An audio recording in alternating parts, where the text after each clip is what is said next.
Hello friends, स्वागत है आप सभी का आपके अपने YouTube channel study for one day exam में। तो आज हिस्ट्री की क्लास में हम लोग वैदिक सभ्यता के बारे में पढ़ने वाले हैं। पिछली क्लास में सिंधु घाटी सभ्यता के बारे में पढ़ाया जा चुका है। अगर आपने वो वीडियो नहीं देखा है तो उसको प्लेलिस्ट में जाकर देख सकते हैं। सिंधु घाटी सभ्यता जो कि 2500 ईस्वी पूर्व से 1750 ईस्वी पूर्व तक था। तो आज जो वैदिक सभ्यता हम लोग पढ़ने वाले हैं ये 1500 से 600 ईसा पूर्व। तो इसका काल निर्धारण अगर आपको यहीं हम बता दें तो 1500 से 600 ईस्वी पूर्व ये सिंधु घाटी सभ्यता के बाद की सभ्यता थी। तो सिंधु घाटी सभ्यता का पतन जो हुआ था उसमें कई विद्वानों का मत अलग अलग है, तो उसमें मतभेद हैं। जैसे कुछ विद्वान उसको मानते हैं कि आर्यों के आक्रमण से वो सभ्यता समाप्त हुई थी, तथा कुछ विद्वान बाढ़ के कारण मानते हैं, जलवायु परिवर्तन कुछ कहते हैं, तो कुछ प्राकृतिक आपदा मानते हैं। तो इसमें दो तीन नाम है, आप याद रखिएगा कि गार्डन चाइल्ड और व्हीलर थे, वो आर्यों के आक्रमण से मानते हैं कि सिंधु घाटी सभ्यता समाप्त हुई थी। और एक दो नाम और आप याद रखेंगे जो आपके एग्जाम में पूछा जा सकता है, जैसे मार्शल अर्नेस्ट मैके एक थे और SR राव थे। ठीक, तो कौन कौन था? मार्शल अर्नेस्ट मैके, SR राव, ये दोनों लोग बाढ़ के कारण मानते थे कि सिंधु घाटी सभ्यता समाप्त हुई थी। इसके अलावा जलवायु परिवर्तन को अमलानंद घोष ने कहा था कि जलवायु परिवर्तन के कारण सिंधु घाटी सभ्यता समाप्त हुई थी। तो ये बेसिकली दो तीन नाम हैं, उसको आपको याद रखना है। फिर आज से स्टार्ट करते हैं वैदिक सभ्यता। वैदिक सभ्यता में जो आपके एग्जाम के लिए बहुत ही इंपॉर्टेंट पॉइंट हैं उसको यहाँ पे मैंने पॉइंट आउट करने की कोशिश किया है। तो पहला पॉइंट है, वैदिक शब्द वेद से बना है जिसका अर्थ होता है ज्ञान। ठीक, यहाँ पर वैदिक शब्द का किससे बना है? वेद से बना है, और इसका अर्थ क्या होता है? ज्ञान।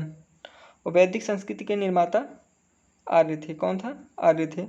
आर्य शब्द का अर्थ, तो इसमें एक चीज़ आप ये भी जान लीजिए कि आर्य कहाँ से आए थे, तो इसको मैं आगे बता देता हूँ। पहले यहाँ पे ये जान लीजिए कि आर्य का अर्थ क्या होता है। तो आर्य शब्द का अर्थ होता है श्रेष्ठ, उत्तम, अभिजात, कुलीन, उत्कृष्ट। तो इनमें से अगर आपके एग्जाम में कुछ भी पूछता है कि आर्य शब्द का अर्थ क्या होता है, तो ये आपको ध्यान रखना है, श्रेष्ठ, उत्तम, अभिजात, कुलीन, उत्कृष्ट। ओके, तो वेदों में आर्य शब्द का यही उल्लेख किया गया है। सर्वप्रथम मैक्स मूलर ने, ये नाम आपके लिए बहुत इंपॉर्टेंट है, मैक्स मूलर ने 1853 ईस्वी में आर्य शब्द का प्रयोग किया था। तो सर्वप्रथम किसने? मैक्स मूलर ने आर्य शब्द का प्रयोग किया था 1853 ईस्वी में। आर्यों की भाषा कौन सी थी? संस्कृत थी। ठीक, तो बेसिकली कुछ पॉइंट हैं, इसको आप याद रखिएगा। तो अध्ययन की सुविधा से वैदिक संस्कृति जो होती है, वैदिक सभ्यता जो है, उसको दो भागों में बांटा जाता है। पहला है आपका ऋग वैदिक काल, फिर दूसरा है उत्तर वैदिक काल। और यहाँ पर ऋग वैदिक काल जब हम लोग पढ़ेंगे तो ऋग वैदिक काल में देखिए काल निर्धारण दोनों का, जैसे 1500 से 600 ईस्वी पूर्व हम बताए हैं, उसमें से 1500 ईस्वी पूर्व से 1000 ईस्वी पूर्व ऋग वैदिक काल माना जाता है। ओके, तो ये आपका ऋग वैदिक काल हो गया 1500 से 1000 ईस्वी पूर्व। इसमें पहला पॉइंट जैसे दिया गया है, ऋग्वेद संहिता की रचना इसी काल में हुई थी। जो ऋग्वेद संहिता है, ऋग्वेद की रचना इसी काल में हुई थी, जो कि इस काल की जानकारी का एकमात्र साहित्यिक स्रोत है। ये ध्यान रखिएगा, एकमात्र साहित्यिक स्रोत ऋग्वेद है। सिंधु सभ्यता के विपरीत वैदिक सभ्यता मूलतः ग्रामीण थी। जैसे सिंधु सभ्यता में आपको मैंने बताया था कि वह एक नगरीय सभ्यता थी। सिंधु सभ्यता नगरीय सभ्यता थी। वेल डेवलप्ड मतलब कि वो एरिया था, उसमें जो है जैसे नालियों की व्यवस्था बहुत ही अच्छी थी, पानी निकलने की व्यवस्था, सड़कों की व्यवस्था। तो सड़कें जैसे एक दूसरे को समकोण पर काटते थे, तो इस टाइप की बहुत ही अच्छी मतलब कि वहाँ पे व्यवस्था डेवलप थी। लेकिन उसको समाप्त करके सिंधु घाटी सभ्यता जो विकसित की गई, सिंधु घाटी सभ्यता को समाप्त करके इसके विपरीत जो सभ्यता विकसित की गई मतलब कि वैदिक सभ्यता, उसमें वह सभ्यता किस पर आधारित थी? नगरीय ना होकर के ग्रामीण थी। ये आपको याद रखना है। ठीक, सिंधु घाटी सभ्यता नगरीय थी और वैदिक सभ्यता ग्रामीण थी। अगला पॉइंट है आपका, पशुपालन प्राथमिक पेशा था और कृषि द्वितीयक। ये द्वितीयक होगा, आप ये ध्यान रखिएगा। तो पशुपालन प्राथमिक पेशा था और कृषि इसमें द्वितीयक पेशा था, किसमें? वैदिक सभ्यता में। तो वैदिक सभ्यता में ये आपको याद रखना है, पशुपालन प्राथमिक पेशा था। उसके अलावा आपको याद रखना है ऋग्वेद की अनेक बातें ईरानी भाषा के प्राचीनतम ग्रंथ अवेस्ता से मिलती हैं। ये आपके एग्जाम के लिए बहुत इंपॉर्टेंट है, इसको आप ध्यान रखिएगा। ऋग्वेद की अनेक बातें ईरानी भाषा, ध्यान रखिएगा, ईरानी भाषा के प्राचीनतम ग्रंथ अवेस्ता ईरान की एक प्राचीनतम ग्रंथ है, उससे मिलती जुलती है ऋग्वेद ग्रंथ जो है उससे मिलती जुलती है। ये आपके एग्जाम में पिछले प्रीवियस ईयर के पेपर उठाकर देखेंगे तो उसमें ये पूछा गया है कि ऋग्वेद किस प्राचीनतम ग्रंथ से मिलती है, तो अवेस्ता आपको याद रखना है। ओके,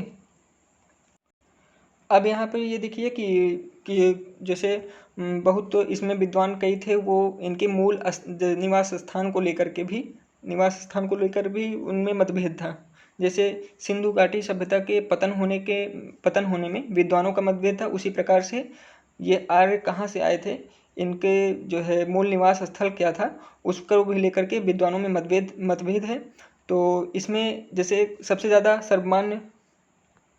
सर्वमान्य जो है मत जो है, जिस पर लगभग ज़्यादातर लोग मानते हैं जिसको, तो मैक्स मूलर का है। ठीक, तो मैक्स मूलर का नाम आपको याद रखना है। मैक्स मूलर ने आर्यों का मूल निवास स्थल मध्य एशिया, ठीक, बैक्ट्रिया, ये बैक्टीरिया नहीं होगा, ये यहाँ ध्यान रखिएगा, बैक्ट्रिया जो देश है उसको, तो बैक्ट्रिया होगा, तो बैक्टीरिया को बताया है। ठीक, तो मध्य एशिया बेसिकली आपको ध्यान रखना है।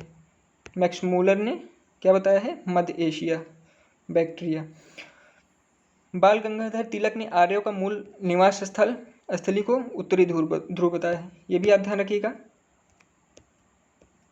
अगला पॉइंट है आपका वैदिक संहिता में 31 नदियों का उल्लेख मिलता है। तो टोटल वैदिक संहिता में 31 नदियों का उल्लेख मिलता है, जिसमें से ऋग्वेद में 25 नदियों का उल्लेख मिला है। ऋग्वेद में कितनी नदियों का, 25 नदियों का उल्लेख मिला है, ये ध्यान रखिएगा। ऋग्वेद में 25 नदियों और टोटल वैदिक संहिता में 31 नदियों का उल्लेख, ये आपको ध्यान रखना है। जितने भी इंपॉर्टेंट पॉइंट हैं आपके एग्जाम में पूछे जा सकते हैं, उसको मैंने रेड से हाईलाइट करने की कोशिश किया है, रेड कलर से, ये आपको ध्यान रखना है। तो ये तो सारे इंपॉर्टेंट फैक्ट हैं, ये जितने भी इसमें हैं वो सब आपके एग्जाम में पूछे जा सकते हैं। ये मैंने रेड कलर से इसको हाईलाइट करने की कोशिश इसलिए किया है क्योंकि यदि आप एग्ज़ाम के पहले जैसे 1 दिन 2 दिन पहले इसको जल्दी से क्या कह सकते हैं रिवाइज़ करना चाहते हैं, तो आप जो है उसको स्लाइड करते हुए जल्दी से पढ़ते हुए निकल सकते हैं। तो ये मुश्किल से आपको 10 मिनट 15 मिनट में ये आपका पूरा रिवाइज हो जाएगा। जैसे एक सब्जेक्ट उठाएंगे उसको बस 10 मिनट में दुगने स्पीड में करेंगे, उसको जो है तुरंत पढ़ते हुए निकल जाएंगे। तो ये आपके एग्जाम के लिए बहुत इंपॉर्टेंट है, इसको ध्यान दीजिएगा। सर्वाधिक महत्वपूर्ण नदी कौन सी थी, तो सर्वाधिक महत्वपूर्ण नदी सिंधु को बताया गया है, ये आपको ध्यान रखना है। ये बहुत ही इंपॉर्टेंट है आपके एग्जाम के लिए, क्योंकि एग्जाम में लगातार ये बार बार पूछे जा रहे हैं। तो सर्वाधिक महत्वपूर्ण नदी सिंधु नदी को बताया गया है। जबकि सर्वाधिक पवित्र नदी, तो महत्वपूर्ण और पवित्र ध्यान रखिएगा, इसमें कंफ्यूज नहीं होना है। सर्वाधिक पवित्र नदी कौन सी थी, सरस्वती। तो सरस्वती सर्वाधिक पवित्र नदी और सिंधु सर्वाधिक महत्वपूर्ण नदी माना गया है। और सरस्वती के लिए जो है देवीत्मा, मातेत्मा, नदीत्मा, इन तीनों नामों का उल्लेख किया गया है। मतलब इन तीनों नाम से इनको कहा गया है, पुकारा गया है। ठीक, ऋग्वेद में गंगा नदी का 1 बार जबकि यमुना नदी का 3 बार नाम लिया गया है, ये भी ध्यान रखिएगा। क्वेश्चन आपसे पूछता है कि ऋग्वेद में गंगा नदी को कितनी बार और यमुना नदी का कितनी बार वर्णन मिलता है या फिर उनका नाम मिलता है, तो गंगा नदी का 1 बार और यमुना नदी का 3 बार नाम मिलता है। ओके, तो ये ध्यान रखिएगा। ऋग्वेद में हिमालय पर्वत एवं इसकी एक चोटी, तो हिमालय पर्वत का तो उल्लेख किया गया है, उसकी जो एक चोटी है मुजवंत, इसका भी उल्लेख किया गया है। बेसिकली ये ध्यान रखना है आपको। ऋग्वेद समाज पितृसत्तात्मक था। ठीक, समाज किस टाइप का था, पितृसत्तात्मक। तो मैंने इस प्रकार से इस PDF को पूरा सेट किया है, तो कि आप अगर एक ओवरव्यू ही देख लेंगे इसको, तो आपके एग्जाम में कोई क्वेश्चन यहाँ से बच नहीं पाएगा। देखिए, जैसे समाज, मैंने ऋग्वेद समाज पितृसत्तात्मक था, तो समाज पितृसत्तात्मक को हाईलाइट कर दिया है। ओके, उसके बाद संयुक्त परिवार की प्रथा प्रचलित थी, यहाँ आप ध्यान दीजिएगा, एक सेकेंड, यस। तो समाज पितृसत्तात्मक था और संयुक्त परिवार की प्रथा प्रचलित थी। तो संयुक्त परिवार भी था और पितृसत्तात्मक था, ये भी ध्यान दीजिएगा। ऋग्वैदिक काल में समाज 4 वर्णों में बटा था। ठीक, ब्राह्मण, क्षत्रिय, वैश्य, शूद्र, जो कर्मों पर आधारित था। ठीक, ये जाति पर आधारित ना होकर के कर्मों पर आधारित था, ये भी ध्यान रखना है। ऋग्वेद में कर्मों पर आधारित था। और उसके अलावा विधवा विवाह की प्रथा प्रचलन में थी। तो ये तो बहुत अच्छी बात थी ऋग्वेद में, तो विधवा विवाह की प्रथा प्रचलन में थी। बाल विवाह, सती प्रथा तथा पर्दा प्रथा का प्रचलन नहीं था। ओके, तो कुछ अच्छी चीज़ें जो काफ़ी अच्छी चीज़ें ये थी कि बाल विवाह, एक सेकेंड, जो अच्छी चीज़ें थी उसमें क्या थी कि बाल विवाह, देखिए बाल विवाह, सती प्रथा और पर्दा प्रथा, इन तीनों का प्रचलन नहीं था। ये ध्यान दीजिएगा, मैंने नहीं को हाईलाइट कर दिया है, बोल्ड में कर दिया है, तो ये आपका इनका प्रचलन नहीं था, ये भी ध्यान रखना है। और विधवा विवाह का प्रचलन में था, तो ये ध्यान रखना है, ये कंफ्यूज नहीं होने में। विधवा विवाह प्रचलन में था और बाल विवाह, सती प्रथा, पर्दा प्रथा तीनों प्रचलन में नहीं था। दहेज जैसी कुप्रथा का प्रचलन भी नहीं था। ठीक, दहेज भी उस समय नहीं लिया जाता था, जो प्रेजेंट टाइम में देखिए कितने दहेज लिए जाते हैं, तो ये तो बहुत अच्छी बात थी। आर्य मांसाहारी और शाकाहारी दोनों प्रकार का भोजन करते थे, ये भी ध्यान रखना है आपको। आर्य मांसाहारी और शाकाहारी दोनों प्रकार के भोजन करते थे। ठीक, मतलब शिकार वगैरह भी करते थे। 2 प्रकार के विवाह प्रचलित थे, एक को अनुलोम विवाह कहा जाता है, एक को प्रतिलोम विवाह। तो दोनों विवाह को ध्यान रखना है, अनुलोम और प्रतिलोम विवाह। तो अनुलोम विवाह और प्रतिलोम विवाह क्या होता था, इसको अब मैं आपको बता देता हूँ। जैसे अनुलोम विवाह जो होता था उसमें उच्च वर्ण का पुरुष जो होता था, देखिए ये ध्यान रखिएगा, देखिए अनुलोम में क्या होता था कि उच्च वर्ण का पुरुष और निम्न वर्ण की स्त्री। तो अनुलोम में उच्च वर्ण का पुरुष होता था और प्रतिलोम में इसी का जस्ट उल्टा होता, इसमें उच्च वर्ण की स्त्री होती थी और निम्न वर्ण का पुरुष होता था। तो इसी का जस्ट उल्टा होता था, इन दोनों का आपस में विवाह होता था, ये ध्यान रखिएगा। ऋग्वेद में वैद्य मतलब जो इलाज वगैरह करते थे, वैद्य के लिए विभज, तो विभज शब्द का प्रयोग होता था। आपसे क्वेश्चन पूछा है पिछले प्रीवियस ईयर पेपर देखेंगे तो उसमें पूछा है कि वैद्य के लिए किस शब्द का प्रयोग किया जाता था, तो विभज शब्द को याद रखना, विभज शब्द का प्रयोग किया जाता था। कबीले के राजा को गोप कहा जाता था। क्या? कबीले के राजा को गोप कहा जाता था। इस टाइप का क्वेश्चन पूछ सकता है आपसे कि कबीले के राजा को ऋग्वेद में क्या कहा जाता था, तो ऑप्शन 4 देगा, तो इसमें गोप आपको ध्यान रखना है कि कबीले के राजा जो होते थे उसको गोप कहा जाता था, जिनकी जिम्मेदारी होती थी कि कबीले के सभी लोगों की रक्षा करना। आर्य को पंचजन भी कहा जाता था। पंचजन क्यों कहा जाता था? क्योंकि इनके 5 कबीले होते थे। ठीक, आर्यों के 5 कबीले होते थे, इसलिए इनको पंचजन कहा जाता था। और इनके 5 कबीले कौन कौन से होते थे? तो अनु, द्रुहु, पुरु, तुर्वस, यदु। तो इसको आपको ध्यान रखना है, अनु, द्रुहु, पुरु, तुर्वस, यदु। ठीक, तो ये 5 कबीले होते थे, ये आपको बेसिकली ध्यान रखना है, अनु, द्रुहु, पुरु, तुर्वस और यदु। दशराग्य युद्ध के बारे में आप काफ़ी चीज़ें सुने होंगे। तो दशराग्य युद्ध का विस्तार पूर्वक वर्णन ऋग्वेद में किया गया है। ऋग्वेद में इस युद्ध का वर्णन किया गया है। यह युद्ध परुष्णी, जिसको रावी भी कहते हैं, परुश्री नदी के तट पर हुआ था। यह युद्ध रावी नदी के तट पर हुआ था, जिसमें राजा सुदास की विजय हुई थी। ये आपको ध्यान रखना है, किसकी विजय हुई थी? राजा सुदास की विजय हुई थी। तो एक तरफ राजा सुदास थे, दूसरी तरफ दशराग्य, राज्य मतलब राजा, तो 10 राजा थे, इसलिए इसे दशराग्य कहा जाता था। 10 राजा एक तरफ थे और एक तरफ राजा सुदास थे, फिर भी राजा सुदास विजयी हुए थे। ओके, इसमें ये ध्यान दीजिएगा कि राजा सुदास जो थे वो भारत वंश के राजा थे। और जो 10 राजा जो थे, 10 राजा जो थे वो, उसमें से 5 जो थे वो आर्य थे और 5 अनार्य थे। 5 आर्य थे, 5 अनार्य थे। ठीक, और राजतंत्रात्मक शासन प्रणाली मौजूद थी और साथ ही गणतंत्र भी था। तो राजतंत्रात्मक और प्रणाली बेसिकली इसका ज़्यादा स्कोप था और गणतंत्र भी साथ में था, ये भी ध्यान रखिएगा। गाय को अष्टकर्णी कहा गया है, तो ये इम्पोर्टेंट है कि गाय को ऋग्वेद में बहुत महत्व दिया गया था, इसलिए उसका नाम आपको याद रखना है कि अष्टकर्णी कहा गया था। गाय को अघन्य माना जाता था। अघन्य मतलब क्या होता है? अघन्य मतलब जिनको मारा न जा सके, मतलब मारा न, तो गाय को अघन्य न मारे जाने योग्य पशु मतलब माना जाता था, ये ध्यान रखिएगा। गाय को इतना महत्व क्यों दिया गया था? क्योंकि उस समय कृषि पर आधारित जीवन था, तो कृषि और पशुपालन बहुत ज़्यादा महत्व होता था उसका। तो गाय से जो है कृषि कार्य हेतु उनका उपयोग किया जाता था, इसलिए उसको बहुत ज़्यादा महत्व था। तो जिसके पास जितनी गाय होती थी वो उतना संपन्न कहा जाता था उसको, तो माना जाता था, इसलिए गाय को बहुत अधिक महत्व प्रदान था।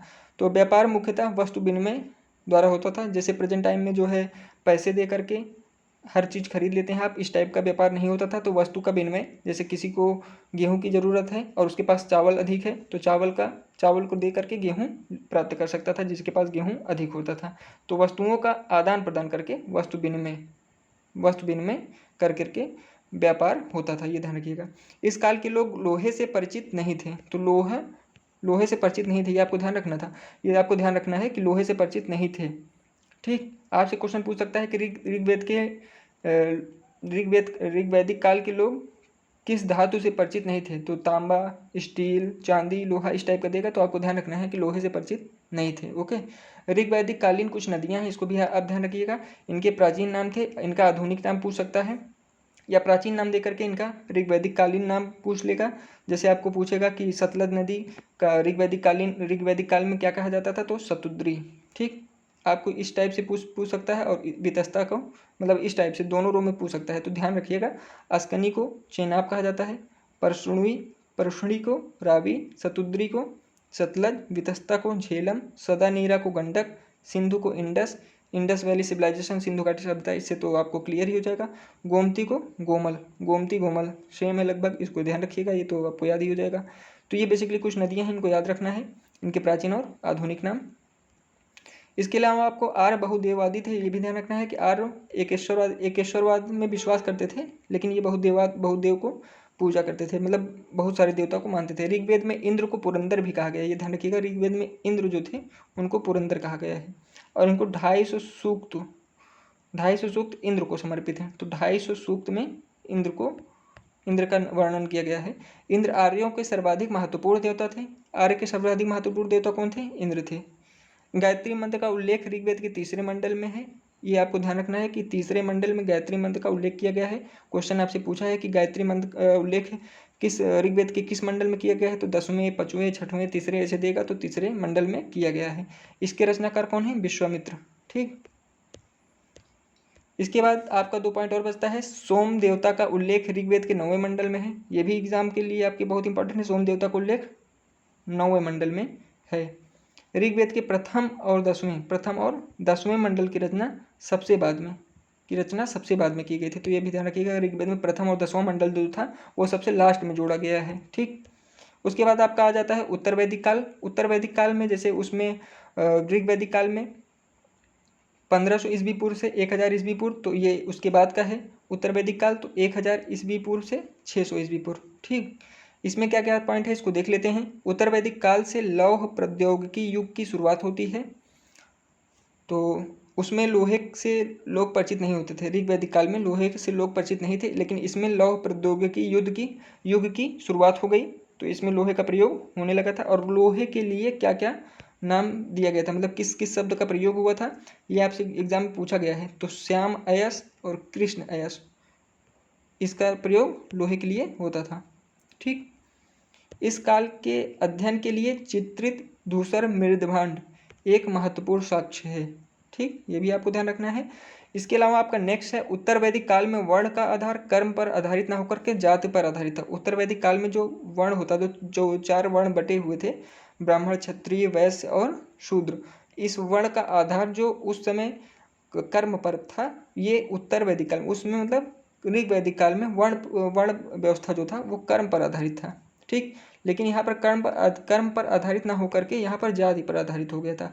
मतलब जिस जाति के लोग, जैसे किसी को अगर शूद्र और ब्राह्मण, क्षत्रिय, वैश्य, अगर इन 4 वर्णों में बांट दिया गया है, तो उनके जो वंशज होते थे, जो उनके बच्चे होते थे, वो उसी जाति के बच्चे कहलाते थे। तो कर्म कैसे भी करें वो जाति पर ही डिपेंड हो गया टोटल। तो शूद्रों को उपनयन संस्कार का अधिकार नहीं था, ये भी ध्यान रखिएगा। शूद्र जो थे उनको उपनयन संस्कार मतलब ये जो मुंडन वगैरह बच्चों का होता है, यही होता है, और इसका अधिकार नहीं था, ये ध्यान रखिएगा। शूद्रों को छोड़ करके बाकी तीनों जो वर्ण थे ब्राह्मण, क्षत्रिय और वैश्य तीनों वर्णों को उपनयन संस्कार का अधिकार था। यहाँ पे आप ये ध्यान रखिएगा कि स्त्रियों को भी इसका अधिकार नहीं था। तो कुछ अच्छे ऋग्वैदिक काल में और उत्तर वैदिक काल में कुछ अच्छी और चीज़ें थी। तो जैसे हर सभ्यता में, हर समाज में कुछ अच्छी खराब चीज़ें थी, तो इसमें भी कुछ चीज़ें थी। तो सर्वप्रथम जाबालोपनिषद में चार आश्रम कौन कौन से होते हैं? ब्रह्मचर्य, गृहस्थ, वानप्रस्थ एवं संन्यास, ये 4 आश्रम होते हैं। तो जाबालोपनिषद में ब्रह्मचर्य, गृहस्थ, एक सेकेंड, ब्रह्मचर्य, गृहस्थ, वानप्रस्थ एवं संन्यास का विवरण मिलता है। और छांदोग्य उपनिषद जो था उसमें 3 आश्रम, जो शुरू के 3 ब्रह्मचर्य, गृहस्थ और वानप्रस्थ हैं, सिर्फ उन्हीं तीनों का आश्रमों का उल्लेख ये छांदोग्य उपनिषद में मिलता है। मनुस्मृति में विवाह के 8 प्रकार का वर्णन किया गया है, जिसमें ब्रह्म, देव, आर्ष, प्रजापत्य और आसुर, गंधर्व, पैशाच, राक्षस। तो शुरू के 4 जो विवाह हैं ये अच्छे विवाह माने जाते थे, ये खराब विवाह माने जाते थे, आसुर, गंधर्व, पैशाच और राक्षस, ये आपको ध्यान रखना है। सभा नामक संस्था में स्त्रियों का प्रवेश वर्जित था। तो सभा संस्था जो थी उसमें ये क्वेश्चन आपसे पूछा गया है। तो सभा नामक संस्था होती थी, उसमें स्त्रियों का प्रवेश वर्जित था, मतलब स्त्रियों को उसमें प्रवेश नहीं दिया जाता था, ये आपको ध्यान रखना है। राजा न्याय का सर्वोच्च अधिकारी होता था एवं ब्राह्मण को मृत्युदंड नहीं दिया जाता था। तो सर्वोच्च अधिकारी राजा होता था न्याय करने का, और यहाँ पे ये ध्यान रखिएगा, सर्वोच्च अधिकारी न्याय करने का राजा होता था और ब्राह्मण को मृत्युदंड नहीं दिया जाता था। ठीक। पशुपालन की जगह कृषि प्रथम पेशा बन गया। तो पहले ये आप ध्यान रखिएगा, ऋषि उसमें ऋग्वेद में पशुपालन प्राथमिक पेशा था, लेकिन इसमें पशुपालन प्राथमिक पेशा नहीं हो गया, इसमें कृषि प्रथम पेशा बन गया। ठीक।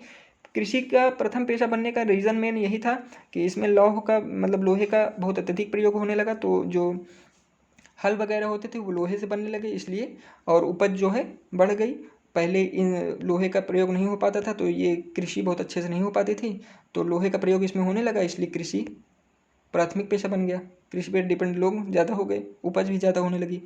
और अगला पॉइंट है आपका, अतरंजी खेड़ा में पहली बार कृषि से संबंधित लौह उपकरण प्राप्त हुए हैं। तो अतरंजी खेड़ा आपको नाम याद रखना है। अतरंजी खेड़ा में पहली बार कृषि से संबंधित लौह उपकरण के साक्ष्य जो प्राप्त हुए हैं अतरंजी खेड़ा से हुए हैं। उत्तर वैदिक काल में मुद्रा का प्रचलन शुरू हो चुका था। ठीक। यहाँ पे मुद्रा का आदान प्रदान शुरू हो गया था, मतलब कि मुद्रा से वस्तुएं खरीदी जाती थी, लेकिन बहुत खास उसका प्रभाव नहीं था। यहाँ पर भी वस्तु विनिमय प्रणाली का प्रयोग ज़्यादा होता था। तो मुद्रा मतलब अगर पूछे कि मुद्रा का प्रचलन कब से शुरू हुआ, ऋग्वैदिक काल देता है तो ऑप्शन गलत होगा, यहाँ पे उत्तर वैदिक काल होगा। लोहे का और मुद्रा का दोनों का प्रचलन। निष्क, शतमान, कृषण और पाद ये मुद्रा के प्रकार थे, ये चारों मुद्रा के प्रकार थे। ओके, ये ध्यान रखिएगा। इस युग के आर्य स्वर्ण एवं लोहे के साथ साथ, तो स्वर्ण एवं लोहा तो इनके प्रचलन में आ ही गया था, उसके साथ साथ टिन, तांबा, चांदी, उसके साथ साथ शीशा से भी परिचित हो गए थे। ठीक। तो टिन, तांबा, चांदी, शीशा, ये आपको ध्यान रखना है। टिन, तांबा, चांदी और शीशा से भी परिचित थे। कपास का उल्लेख इसमें भी नहीं मिलता है। इसमें भी नहीं मिलता है, इसका मतलब क्या है कि ऋग्वेद में भी नहीं मिलता था और इसमें भी कपास का उल्लेख नहीं मिलता था। इस काल में 3 प्रकार के ऋण का उल्लेख किया गया है, उल्लेख है। तो 3 प्रकार के ऋण जो थे वो कौन कौन से थे, जैसे ये 3 प्रकार के ऋण कहा गया है। तो 3 प्रकार के ऋण, पितृ ऋण, ठीक, पितृ, और इसके साथ जो है ऋषि, ठीक, उसके साथ देव ऋण। तो पितृ ऋण में क्या होता था कि कोई जो मतलब संतान की उत्पत्ति के बाद, मतलब कि संतान जब किसी को हो जाता था वो पितृ ऋण से मुक्त हो जाता था। उसके बाद जो है ऋषि ऋण क्या होता था, ऋषि ऋण में क्या होता था, जो संतान होता था उसको शिक्षा देना, शिक्षित करना वो पिता का कार्य होता था। तो अगर उसको शिक्षित कर देता था तो वो पिता इससे भी मुक्त हो जाता था, ऋषि ऋण से भी। उसके बाद देव ऋण होता था। देव ऋण में क्या होता था कि इसमें धार्मिक कुछ अनुष्ठान जो होते, धार्मिक क्रियाकलाप करवाया जाता था, उसमें यज्ञ आदि क्रिया कराई जाती थी। इस यज्ञ करवा के, धार्मिक अनुष्ठान करवा के देव ऋण से भी मुक्ति प्राप्त कर लेता था। इसके अलावा आपको इंद्र के स्थान पर प्रजापति को सर्वोच्च स्थान मिल गया था, ये भी ध्यान रखना है कि उसमें ऋग्वेद में इंद्र को सर्वोच्च स्थान प्राप्त था, इसमें प्रजापति को सर्वोच्च स्थान प्राप्त था। सर्वप्रथम शतपथ ब्राह्मण में पुनर्जन्म के सिद्धांत का उल्लेख है, तो ये भी आपको ध्यान रखना है। पुनर्जन्म का उल्लेख कहाँ सबसे पहले हुआ था, शतपथ ब्राह्मण में। इसके अलावा इस काल में प्रत्येक वेद के अपने पुरोहित हो गए, जैसे ऋग्वेद, सामवेद, यजुर्वेद, अथर्ववेद हैं, तो इन चारों वेदों के अलग अलग पुरोहित हो गए थे। ठीक, पहले इस टाइप का नहीं था कि एक वेद को एक मतलब अलग टाइप के लोग पढ़ेंगे, अलग पुरोहित पढ़ेंगे। अब लेकिन इसमें उत्तर वैदिक काल में सबके अलग अलग पुरोहित हो गए। जैसे ऋग्वेद के पुरोहित क्या कहलाते थे? होत्री। सामवेद के उद्गाता, ठीक, यजुर्वेद के अध्वर्यु, अथर्ववेद के ब्रह्म। तो ये आपको याद रखना है, ये आपके एग्जाम के लिए बहुत इंपॉर्टेंट है। ये आप इसमें से क्वेश्चन कई बार पूछे गए हैं और आगे भी पूछे जाते रहेंगे, ये मैं आपको बता रहा हूँ। तो ऋग्वेद के होत्र, सामवेद के उद्गाता, यजुर्वेद के अध्वर्यु और अथर्ववेद के ब्रह्म। इसके अलावा आपका लास्ट पॉइंट है, परीक्षित को मृत्युलोक का देवता कहा गया है। ठीक, जो परीक्षित थे उसको मृत्युलोक का देवता कहा गया है। ये भी क्वेश्चन आपके पूछा है, मृत्युलोक का देवता। तो बेसिकली जितने भी पॉइंट थे, इंपॉर्टेंट पॉइंट थे, मैंने उसको जो है कंपाइल करके एक ही जगह पर सारी चीज़ें बताने की कोशिश किया है। और उसमें भी जो इंपॉर्टेंट पॉइंट है उसमें भी हाईलाइट कर दिया है, ताकि आपको बहुत ही आसानी हो और आप जो है इसको दोगुनी स्पीड में करके, या फिर आपको अगर बहुत स्पीड में लग रहा है कि हम बोल रहे हैं, तो आप इसको और स्लो करके अपने हिसाब से एडजस्ट करके इसको पढ़ सकते हैं। तो ये था आज का लेक्चर। मिलते हैं आपसे नेक्स्ट वीडियो में। और अगर चैनल को हमारे सब्सक्राइब नहीं किया है तो तुरंत सब्सक्राइब करें और उसके साथ साथ बेल आइकन जरूर दबाएं, ताकि जितने भी वीडियो नए नए अपलोड किए जाएं वो आपको नोटिफिकेशन के थ्रू उसको मैसेज मिल जाए, नोटिफिकेशन मिल जाए। तो मिलते हैं नेक्स्ट वीडियो में, तब तक के लिए धन्यवाद।